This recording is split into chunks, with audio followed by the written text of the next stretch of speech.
요소수 확보에 사활을 걸고 있는 정부가 중국 측에 묶여있던 한국 기업 수입 계약 물량인 요소 18,000여 톤을 반입하기로 중국 정부와 합의했다고 밝혔습니다. 국내 보유량과 이미 다른 국가에서 확보한 물량을 더하면 석 달분에 달해 요소수 수급 대란에 숨통이 트일 전망입니다. 첫 소식 배혜수 기자입니다.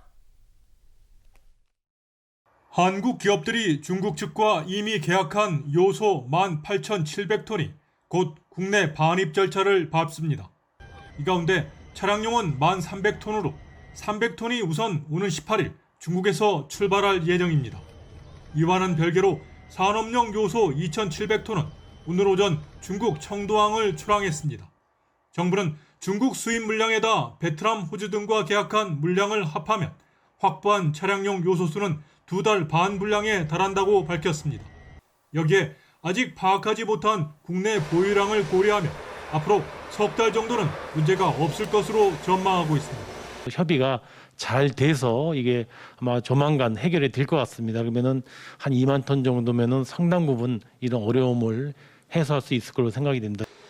정부는 해당 물량을 민간 구급차 등 긴급한 수요처에서 사용할 수 있도록 할 방침입니다. 국내 현장 점검을 통해 확보한 요소수 530만 리터는 오는 12일부터 시장에 공급할 계획입니다. 정부는 가급적 많은 차량의 물량을 배분할 수 있도록 차량당 30리터로 공급을 제한하기로 했습니다.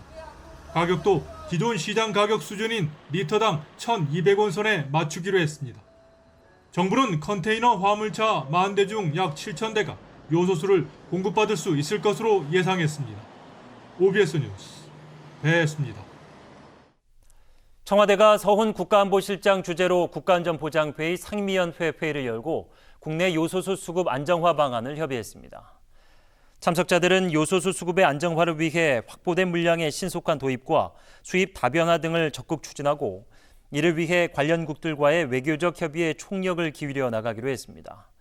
아울러 최근 북한과 주요국의 안보 정세를 살펴보고 대북 대화를 조속히 재개하기 위해 미국을 비롯한 유관국들과의 소통과 협력을 지속 강화해 나가기로 했습니다. 요소수 부족 사태가 확산하면서 일선 지자체에도 비상이 걸렸습니다. 요소수를 쓰는 곳이나 생산하는 업체들 모두 어려움이 가중되는 가운데 이 지자체들이 직접 요소수 확보에 나서는 등 대책 마련에 안간힘을 쓰고 있습니다. 이어서 김대영 기자입니다. 경기도의 한 버스업체입니다. 100여 대의 시내버스에 들어가는 요소수만 하루 250여 리터. 이달치 물량은 일단 확보했지만 다음 달은 장담할 수 없는 상황입니다. 12월 달부터는 이제 단가 조정이 대폭 있을 예정으로서 12월부터는 요소수 확보가 좀 불투명한 상황. 요소수 생산업체들의 불안감도 큽니다. 산업용과 차량용 요소수를 50%씩 나눠 생산하던 이 업체는 원료 수급에 어려움을 겪자 아예 차량용만 생산하고 있습니다.